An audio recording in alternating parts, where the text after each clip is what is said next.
face of deadly radiation, raging sunstorms, and asteroids the size of Mount Everest, robot space probes are opening up a whole new frontier of exploration for humankind. Right now, millions of miles away in deep space, probes on Mars and on Saturn's moon Titan may be on the verge of answering one of our most fundamental questions. Could life exist on other worlds?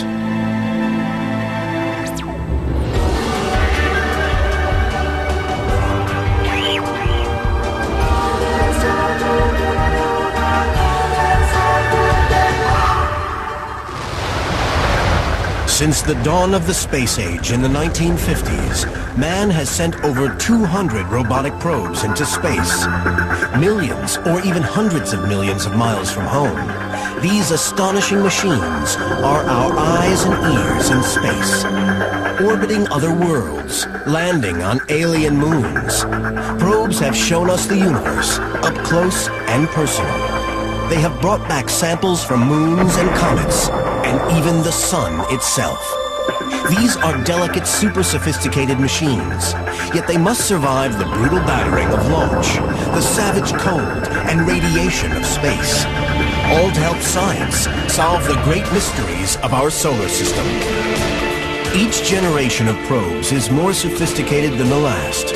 Now, decades of design and experiment have culminated in the two most ambitious probe missions ever, set to explore the two worlds in our solar system that most resemble our own planet Earth. Mars, cold, almost airless, and flooded with deadly radiation. Yet this is one of the few places we might find liquid water, a vital ingredient for life as we know it. But safely landing two large and delicate rovers on the surface of an alien world, after a journey of nearly 300 million miles through space, is a near impossible challenge. And then Titan, Saturn's largest moon, so cold that its rocks are made of water ice, and its rivers are liquid methane. Titan closely resembles Earth billions of years ago. Reaching this mysterious world requires a 7-year journey, passing through the asteroid belt, and an encounter with Saturn's deadly rings. Scientists hope that somewhere on these worlds, they may find clues to answering mankind's most fundamental question: is there life elsewhere in the universe? NASA's plans to send 2 rovers to Mars got underway in the year 2000. Their mission: to spend 3 months exploring the red planet's surface. The mission's principal investigator, Professor Steve Squires, has dedicated 16 years of his life to making this ambitious mission a reality.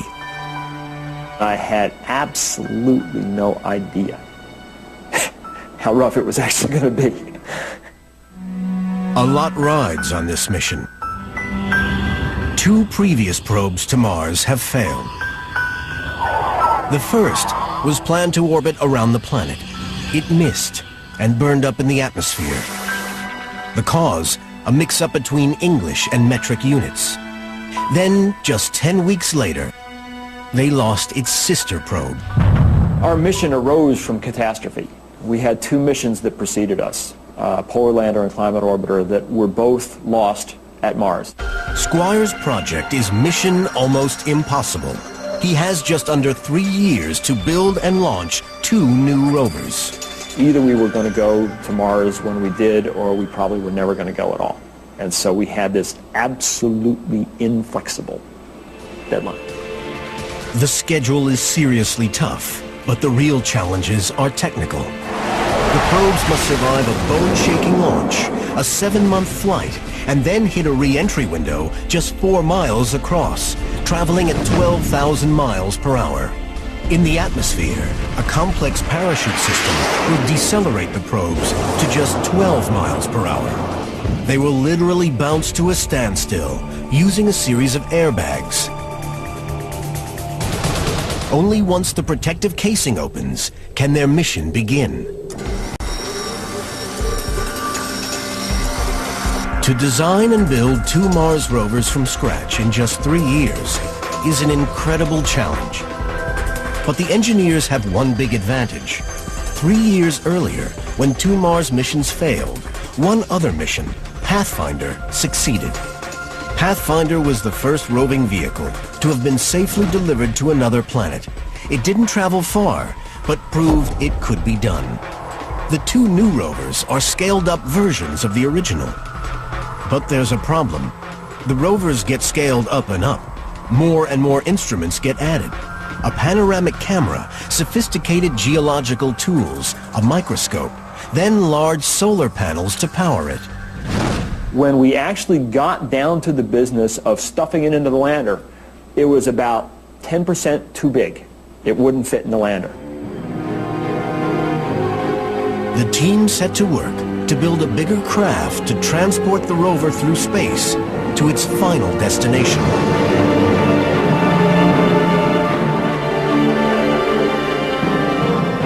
Next, the rovers themselves must prove their worth.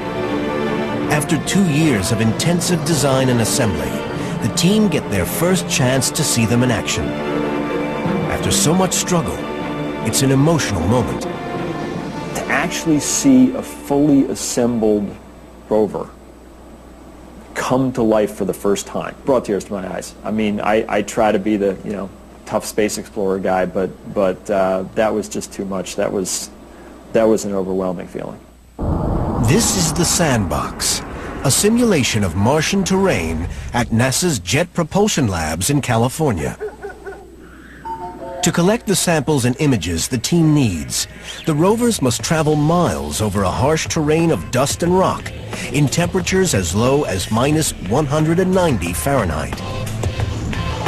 Key to their survival is an innovative wheel design that should help protect the rover's delicate instruments. The spokes have a unique spiral pattern to absorb shock. They are made from a special material called solamide, which can flex at extremely low temperatures. Cleverest of all, rather than using springs, the rover bends at its joints like human limbs. This allows the probe to climb over rocks bigger than the diameter of its own wheel. With the rover's design now set, the team at last knows how much the vehicle will weigh. With just 7 months left, it's time to finalize the design of the parachutes. They must be capable of opening in the thin Martian atmosphere at supersonic speeds. Lead engineer for this phase of the mission is Adam Stelzner. At about 1,000 miles an hour, we open up a parachute. The parachute takes us down to a couple of 100 miles an hour. The parachute is a disc gap band design with 2 key parts. The upper part, called the disc, inflates to the shape of an upside-down bowl 30 feet across. This provides most of the drag. The band suspended below the disc helps to stabilize the system. The design must be perfect, and for that they need to test it. The trouble is that simulating the immense speeds that occur on entry to the Martian atmosphere simply isn't viable. To compensate for these lower speeds, they must add an 8,000-pound weight, 4 times heavier than the actual spacecraft. The system must work perfectly, first time, 100 million miles from home. The test weight was lifted to around 3,000 feet by a Chinook helicopter. The first big full-scale parachute test. We feel very confident, everyone's good, it's a beautiful day. On the ground, the engineers watch confidently as the helicopter releases the giant dart. Then, disaster. The parachute shreds dramatically. It will never be strong enough to use on Mars. There's a pit in your stomach. You're trying to search through your mind as to what went wrong. They can't increase the size or strength of the parachute. With every pound of weight a premium on the spacecraft, it needs to fit inside a 10 by 17-inch bag. So they create 3 new designs, with different fabrics and different sized discs and bands. To save time, they test them in the biggest wind tunnel in the world, housed at NASA's Ames Research Center in Northern California. Huge fan turbines simulate high wind speeds by sucking air through the vast chamber. With the turbines on, the newly designed parachute is fired from a mortar. This time, the parachute fails to open properly, flapping half open, half closed, an unusual phenomenon called squidding. It's unexpected and disastrous. After the test, they discover the problem. The main vent hole at the top is bigger than it should be. With time running out, they shrink the hole by hand and try again. At first, it begins to squid, but then suddenly, it opens. At last, they have a parachute that can slow the spacecraft in the thin atmosphere of Mars. By May 2003, the rovers and spacecraft were nearly ready for launch. But then a problem develops that threatens the whole mission. Small bolts and cables hold the rover in its traveling configuration. Now, just weeks before the launch, the team discover that the small explosive charges designed to release those bolts may be faulty. They're little explosive devices that cause a solar panel to deploy, or an arm to deploy, or something that allow these things to separate from the vehicle. If the pyrotechnic system malfunctions, the whole mission could be a write-off. Timing of discovery couldn't be worse. There are just days to go. The rocket is already on the pad. This could threaten the whole mission. If we're not able to launch these things now, it may not make sense to ever fly them. It's the biggest race of their lives.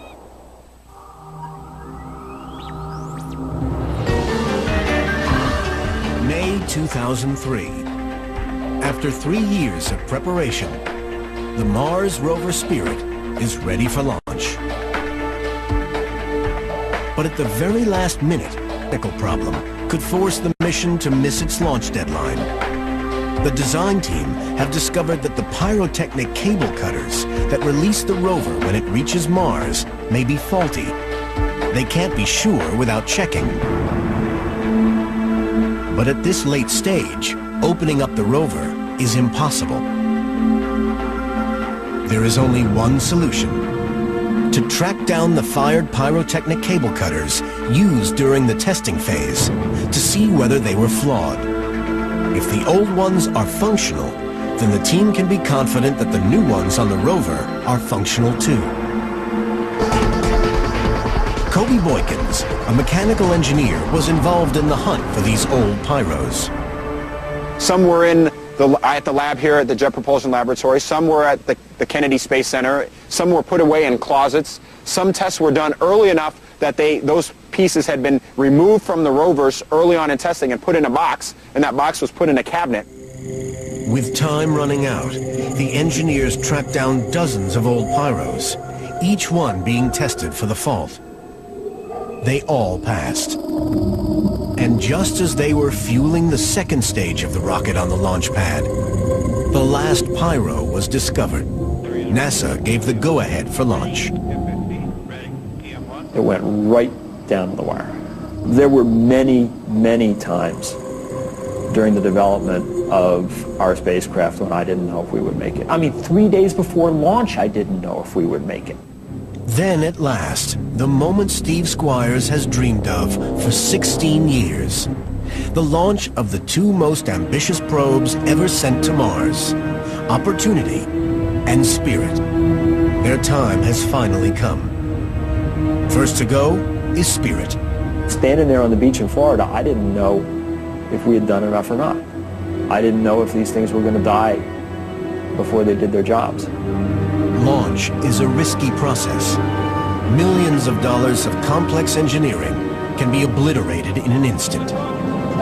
There's anxiety, there's anticipation, there's like excitement, happy excitement, and dread. It's all balled up.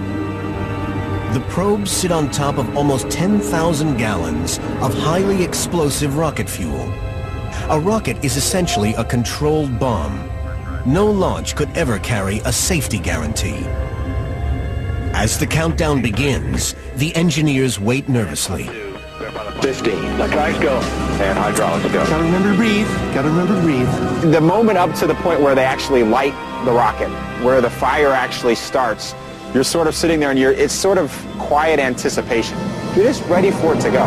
T-minus 10, 9, 8, 7, 6, green board, 5, 4, 3, 2, 1. Hit start and liftoff of the Delta II rocket carrying the Spirit from Earth to planet Mars. Load relief kick rate is in, vehicles responding. Vehicles recovering very nicely from the liftoff transients. We're approaching Mach 1.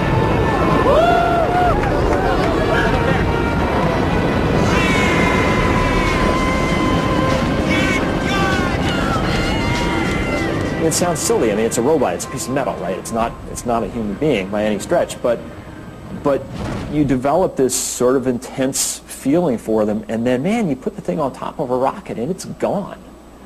And you realize, I'm never going to see this thing again. And we're out there hoping it's going to go, hoping it's going to go. Boom, it goes. Glorious, you know, because it's thundering. Continual rolling thunder, the likes of which you've never heard. A month later, Squires watches with his family as Opportunity joined its twin, Spirit.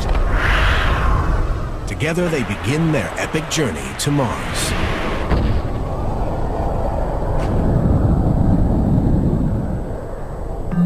But why do we keep going back to the Red Planet?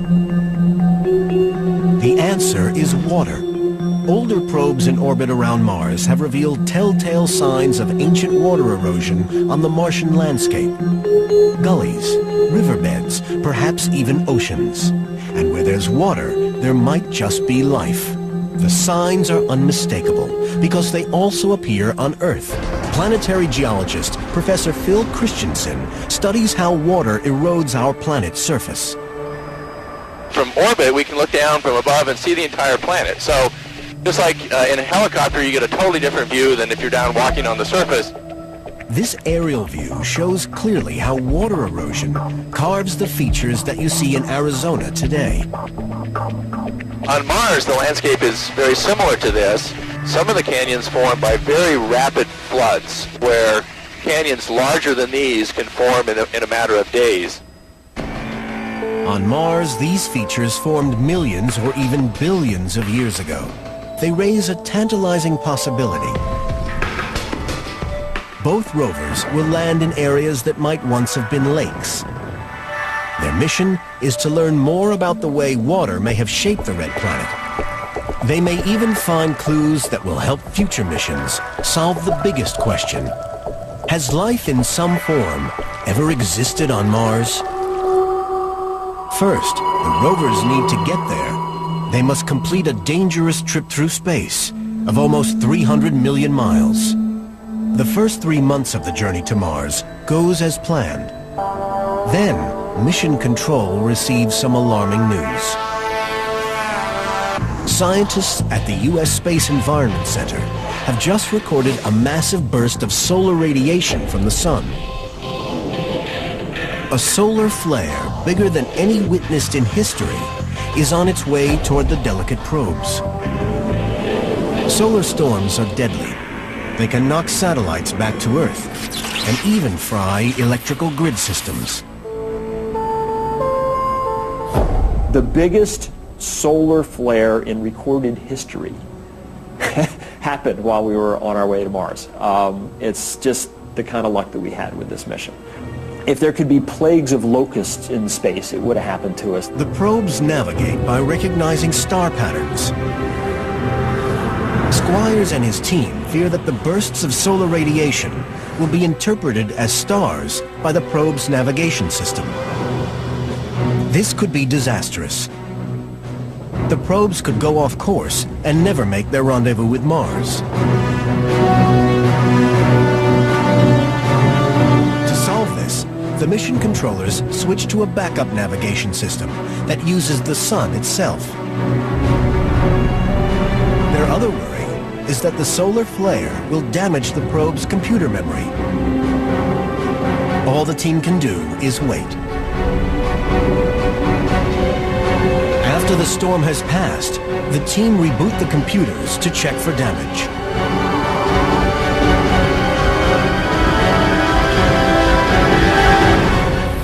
To their enormous relief, the memory is intact. The probes have survived the biggest solar flare ever recorded. It turns out that our spacecraft was more robust than most. After almost 300 million hazardous miles, the first probe, Spirit, now faces the most dangerous part of the mission, landing. It's relying on yet another novel technology, airbags. These will envelop the whole craft and cushion its landing. Re-entry and landing is the shortest phase of the mission, yet a single failure, a single miscalculation, and the entire mission is a write-off. You hit the top of the Martian atmosphere going 25 times the speed of sound. 6 minutes later, you're on the surface. It's a hell of a ride. It's been called the 6 minutes of terror. On January 25th, 2004, the spacecraft hits the Martian atmosphere 20 times faster than a speeding bullet. Friction slows it to just 900 miles per hour.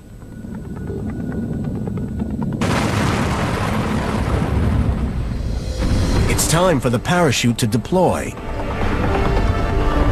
But has it opened correctly? In mission control, they nervously wait for a signal. Minutes pass. Then, at last, a faint signal. The lander is now descending on a cable, hanging below the entry vehicle. Next, they must wait for the airbags to deploy and stay intact. It has to be able to take an impact at freeway speeds running into a pile of rocks. Finally, seconds before landing, reverse rockets will fire to soften the impact. Once again in mission control, they wait for a signal.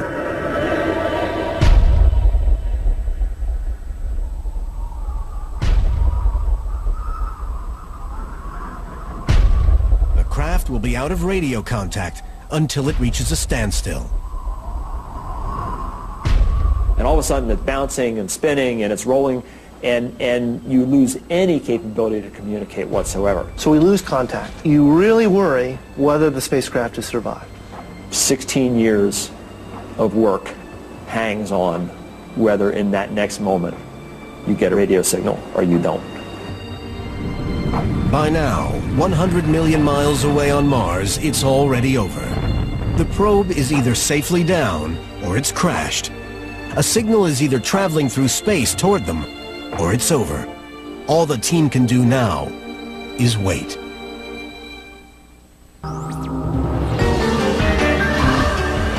The space probe has landed on Mars after a terrifying deceleration from 12,000 miles per hour to 0 in 6 minutes. In NASA's mission control, they're waiting for a signal to hear whether it's survived the entry, descent, and landing phase. Nervous minutes pass. Finally, at 8:51, the rover makes contact with them. Spirit phones home.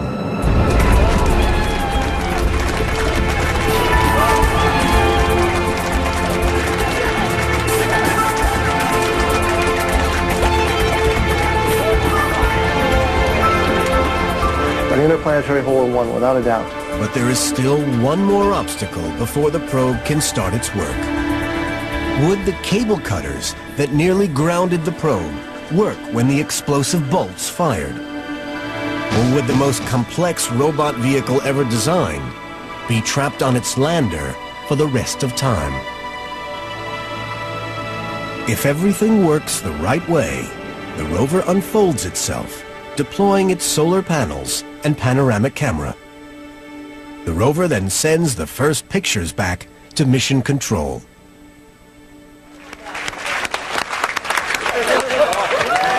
Three hours after landing, the images arrive. They are the first concrete proof that the rover is operational. I'm sorry, I'm just blown away by this. I will attempt no science analysis because it looks like nothing I've ever seen before in my life. But for me, it was just this immense burden being lifted from my shoulders that we would never get to Mars. You know, here was a signal from our vehicle, from the world that we had built it for the first time. The human species got a new definition of Mars that evening. And to see those images the first time they come down, that I'll never forget that. The very best moment of the whole mission was that first moment when we had 6 wheels in the dirt on Mars. That, to me, was the triumphant moment. Spirit's sister probe, Opportunity, lands safely 3 weeks later.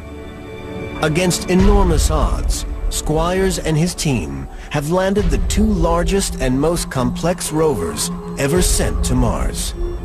The mission, to search for signs of water, has begun. Now the rovers must contend with the harsh conditions of Mars: dust storms, rocks, and craters. Avoiding all this falls to rover driver Scott Maxwell.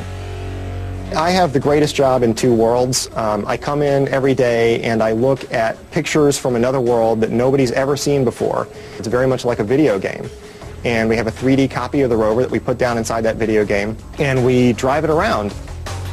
Every evening, the driving team uploads the commands for the day to the rover's onboard computers.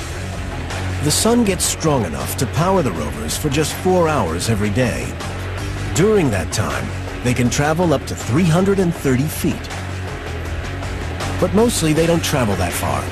They find an area with interesting rocks and soil, then stay to explore. Cameras on board the rovers help them avoid obstacles like rocks and craters. As they're driving along, they can take pictures of the world and reason about what's in it. They can figure out what the world looks like in 3D and find a safe path. Only 8 days into the mission, Opportunity rover comes across some strange rocks. They are small and perfectly round. The team nicknamed them blueberries.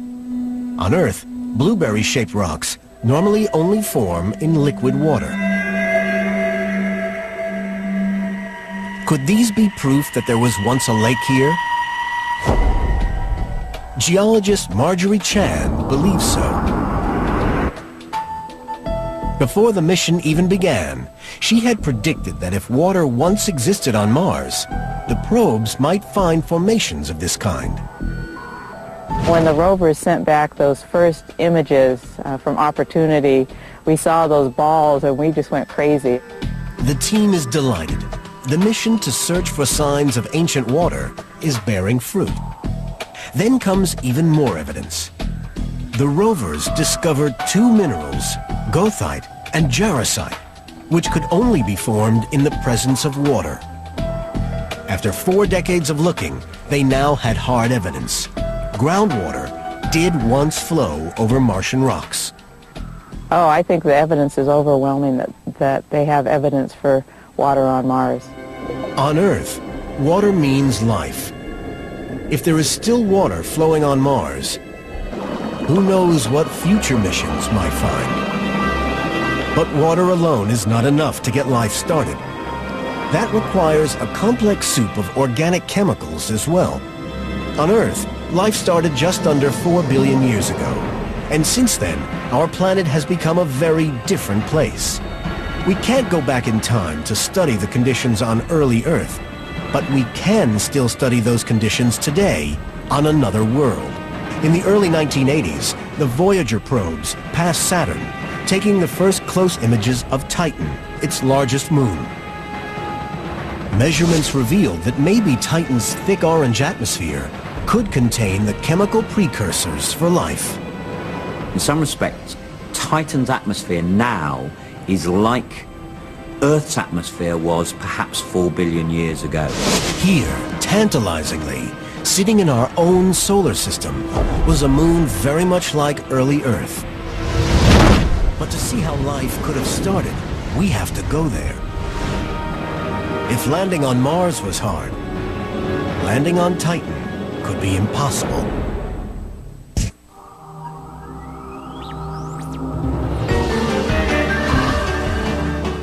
Saturn's moon, Titan, is the only moon in our solar system with a planet-like atmosphere. But until 1980, no one knew what that atmosphere was made of. That changed when the Voyager 1 probe flew through the Saturn system and made an astounding discovery. Titan's atmosphere contained organic materials, a lot like the ones that eventually formed life on Earth. Could Titan be at the same stage in its life that Earth was around 4 billion years ago? Going to Titan, in some respect, is like time travel. But reaching Saturn's mysterious moon is a challenge far greater than any mission to Mars. Getting to the red planet takes 7 months. A mission to Saturn takes 7 years. And it must negotiate not only the asteroid belt, but the 165,000-mile obstacle of Saturn's rings. In 1990, the Cassini-Huygens spacecraft was born. It's one of the most ambitious missions ever to our outer solar system. The mission came in 2 parts. The Cassini orbiter, built by NASA, will take the most close-up images of Saturn's rings. Traveling with the orbiter is the Huygens probe, designed by the European Space Agency. This will touch down on Titan, the first probe to land anywhere in the outer solar system.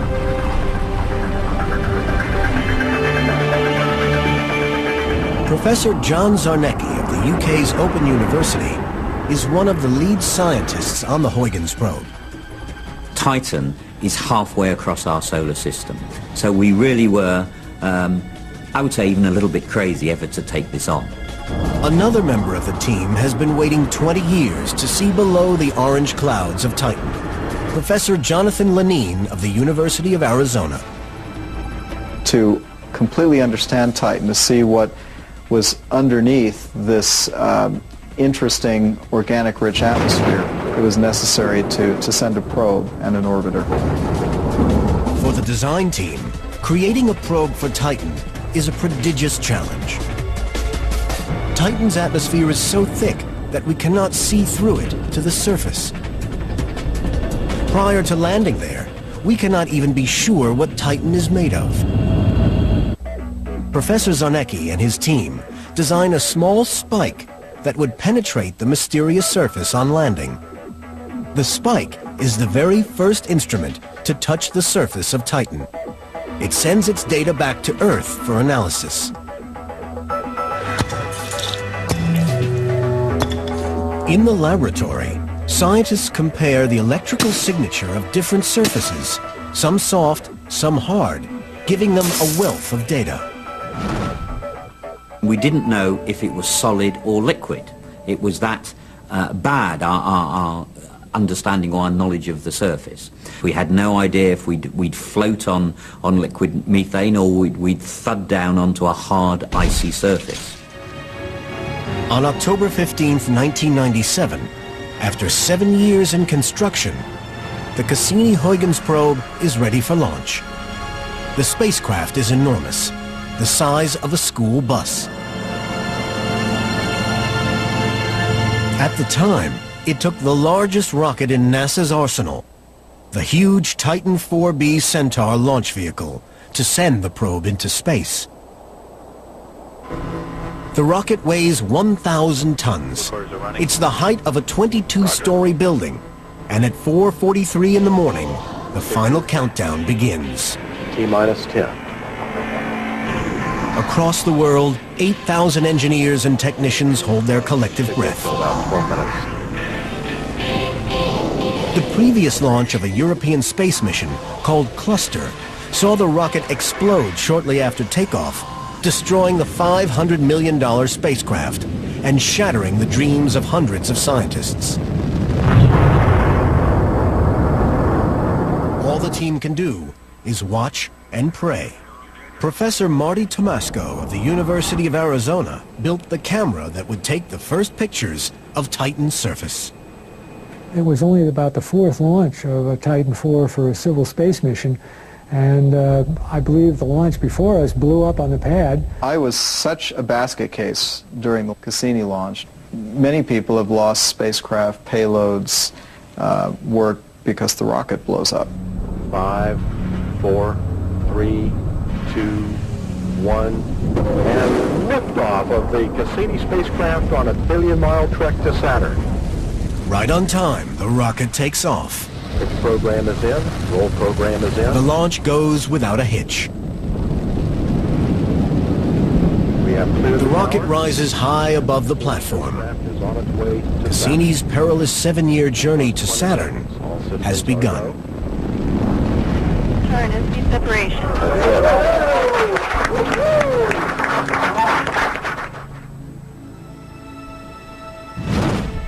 The spacecraft uses the gravitational pull from Venus, Earth, and from Jupiter to gain enough momentum to reach Saturn.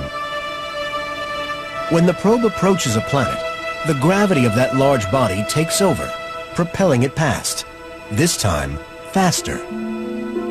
Engineer on flight operations on the Cassini-Huygens mission is David Duty. When a spacecraft flies by Jupiter to get a gravity assist, it's taking some of Jupiter's momentum to speed up the spacecraft. But along the way, there are many dangers. There's always the chance of micrometeoroids, small dust particle grains of sand, which of course are traveling at thousands of miles an hour. The next obstacle is the beautiful but deadly rings of Saturn. This is the largest space probe ever built. Now it must make it through an area littered with rock and ice to Saturn's moon, Titan.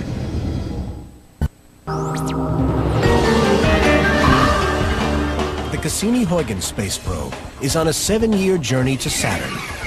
If all goes to plan, Huygens will be the first probe ever to land on a body in the outer solar system.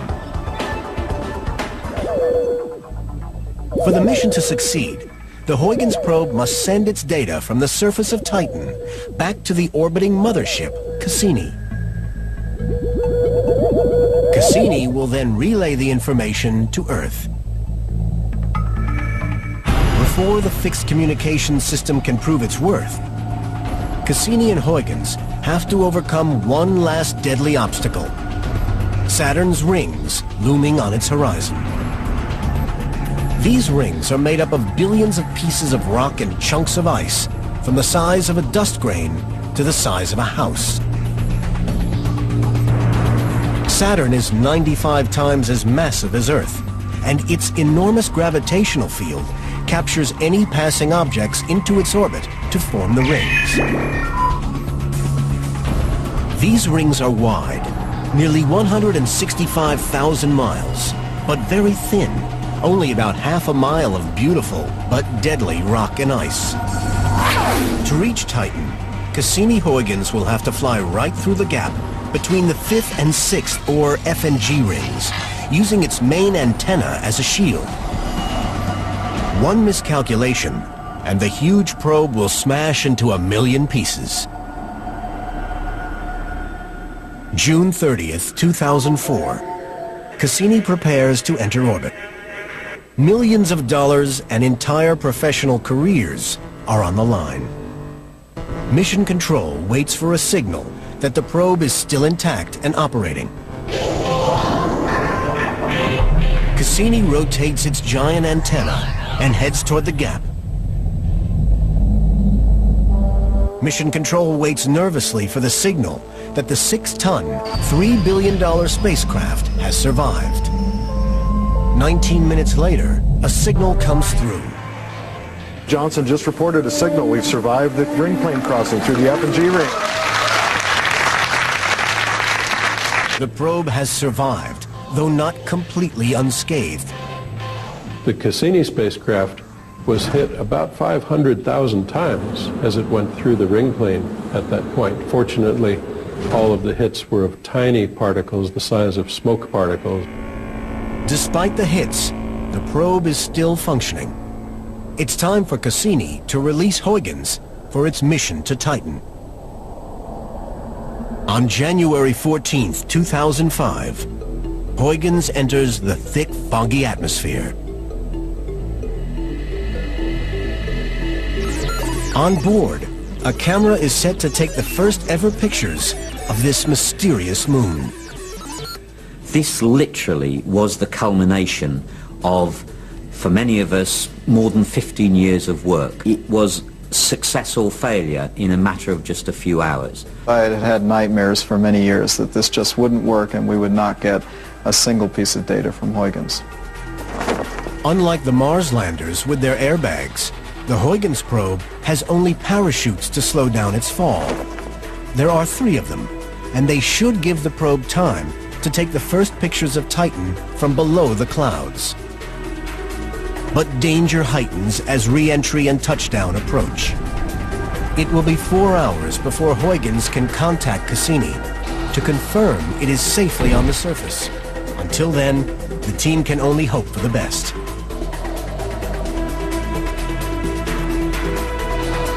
But unexpectedly, one of the telescopes tracking Cassini picks up a signal direct from Huygens itself, just an hour after the probe has landed, 3 hours before Cassini can relay the signal to mission control. The signal is incredibly faint, but proof that Huygens is alive and well on the surface of Titan. The strength of the signal received on the Earth from Huygens was unbelievably small. I think it's something like the equivalent to putting a mobile phone on the surface of the moon. Huygens was alive and transmitting directly back from Titan, the first probe to land on a celestial body in the outer solar system. Huygens has survived the landing, but the real data signal is still to come. I'd been preparing for this for many years, and I think because one always knew that it might fail, we might receive no data, I'd sort of prepared some sort of emotional barrier in case it didn't work. 3 hours later, and 7 nail-biting minutes after Cassini was supposed to transmit, Mission Control begins receiving data back from Saturn's most extraordinary moon.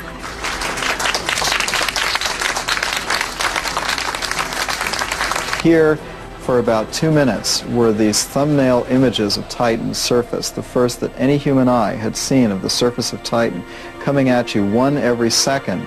And so it was this incredible emotional experience, and people were screaming as these pictures came through for about 2 minutes. The first pictures through are of Huygens' descent. The landscape looks similar to parts of our own planet. The camera has less resolution than a modern cell phone, yet the images are detailed enough to show a rocky landscape, but with a difference. We're pretty certain that it's the equivalent of sand or gravel. But in the case of Titan, the sand and gravel is not made of rocky material, stony material like it is on the Earth. The bedrock on Titan is ice. Back in space, Cassini's special infrared cameras reveal that Titan's surface has undergone geological processes similar to those on Earth, lava flows, and even volcanoes. Cassini is set to continue gathering data until at least 2008.